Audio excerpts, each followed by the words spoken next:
2 weeks of age, their eyes open. Now they see mama. Then another week, week and a half, their ears open. Now they hear mama. So people do it backwards. Dogs need to smell, see, hear. Bite your dog with that shh sound. If he does a dominant behavior, humping, jumping, barking, growling, blocking, bumping. If it's just he's doing something, going to take something, you can just give him that. All right, so I'm going to start taking some questions. First, I believe, Boaz, you have Teresa in Michigan. Let's hear from Teresa. Hi, Janice. I got my book yesterday. I love it. Oh, good. The question I had was, in the book it's talking about a dog that's autism. How do you know if a dog is autism or just lacks discipline? No, actually, the reason I know is that I dragged this poor puppy up and down the East Coast from Cornell all the way down to North Carolina and had specialists flown in. 2 animal behavioral vets. I had brain scans. We had tests, everything. He was at 12 vets in about probably a 3-week period. Now, most people, when they have a puppy, because he was a few months old when he got that aggressive, and he bit me 300 or 400 times, and I don't mean little nips. I mean latched on and ripped. Most normal people, and that tells you I'm not normal, most normal people would say, oh my God, put it to sleep. Well, 6 of the vets I went to, including the 2 big shot behavioral vets who specialized in aggressive dogs, one of them made me put a leash on and wouldn't go near him. He's autistic. He doesn't go near strangers. It's just my husband and me who he goes after. Well, I found one amazing neurologist. His name is Jason Berg. He's local. If anybody needs a neurologist, this guy is just a genius. Autistic dogs and animals exhibit the same behaviors as an autistic child. You can't touch them. They don't socialize. They don't interact. They have different mannerisms. They spin in circles. There are a whole bunch of things. And basically what you've heard about with autistic kids is very similar to what this dog is doing. But this dog, I knew he had a problem from early on because he had grand mal seizures from about a week and a half of age to 3 weeks of age. And he was going to be euthanized.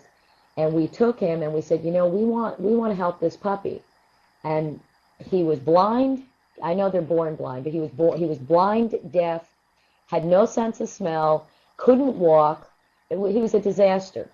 I took him to nutritionist. We got him back physically. He runs, he plays now. But he was so aggressive. I mean, 300 or 400 times. I mean, I was getting bitten 15 or 20 times a day, and so was my husband. But I kept telling everyone, all these 12 vets, all these people that were highly recommended, that were experts in their field, they said it's chemical.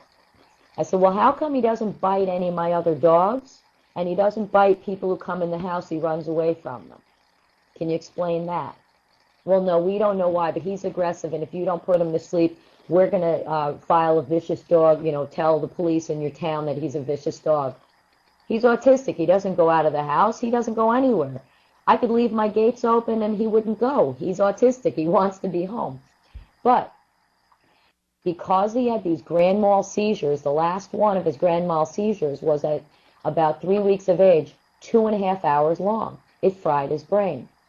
After I brought him back from the physical almost death, I wasn't going to just give up on him.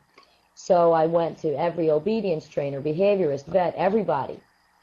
And at 2:30 in the morning, I told my husband, I said, honestly, and I'm sorry to get into this a long dissertation, but you asked the question, so I'm going to tell you.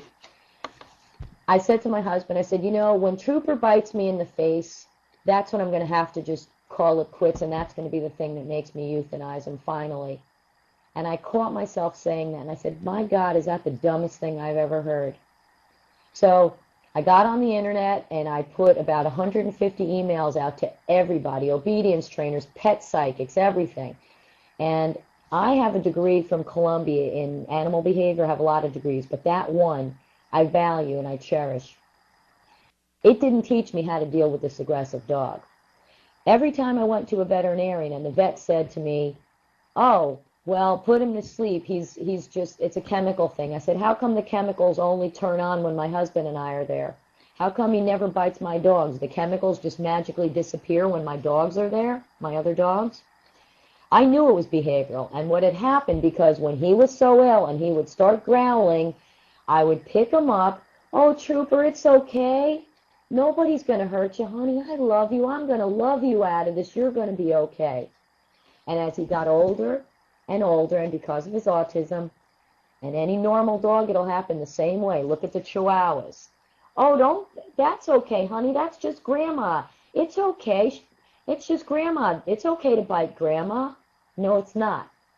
So I contacted all these people, and this guy in Arizona gets back to me, and I said, "I need a pet psychic. I need you to tell my puppy that Mommy loves him. Please be nice to Mommy. Don't bite Mommy anymore." I mean, I was really at my wit's end. That's why chapter 1 of our book is called At My Wit's End. And I got Mark on the phone. I was so disappointed that he wasn't that he wasn't a whisperer like I thought, a psychic. I asked him if he knew any psychics, and he said, "No, I don't, but I'm a behaviorist. Obviously your dog has, physical issues, but let's try it." Let me tell you, by the second night, that was the last time this puppy bit, and I told Mark, I said, "I'm having you come out." I had a symposium. I said, "You're going to teach me this, and we're going to go around the country. We're going to help people. Because if this technique works on my dog that went through 12 vets who had no idea," and the number 13, Lucky 13, Jason Berg, said, "Your dog's autistic." Well, it was great. It didn't help me, but at least we knew what to do. So please tell people around the country, if you have a dog and he's been to every obedience trainer and he's been to Bark Busters and he's been to all these places and there's been no help, tell us. Let us come and help you. Let us train you to be a whisperer so we can help more dogs. It's just really sad to see how many people euthanize dogs for behavioral reasons. It's just so sad because we can fix it. There's nothing that Mark and I can't fix. Literally nothing. So anyway, there are tests you can do, but I doubt most people do not have autistic dogs. They just have dogs that have behavioral issues. But anyone who thinks they do can email me, and I'll be happy to talk to you. But I'm glad about telling you and you asking me about that, because I wanted to kind of talk about how Mark and I met. I did see something here that says about somebody who says, "I wouldn't want a dog that's been abused." Just want to say something. Dogs live in the moment. Dogs do not remember the past. Not that they won't remember if somebody from the past came to them, but dogs do not think about things like we do. If I said right now, everyone, tell me who your 5th grade math teacher was, think about it. Do you know who your 5th grade math teacher was? You could remember if you sat and thought about it, but were you thinking about it until I just mentioned that? Of course not. Dogs live like that, like our senior moments. Walk upstairs because you needed a pad of paper, and you get up there and you forgot what you needed. You come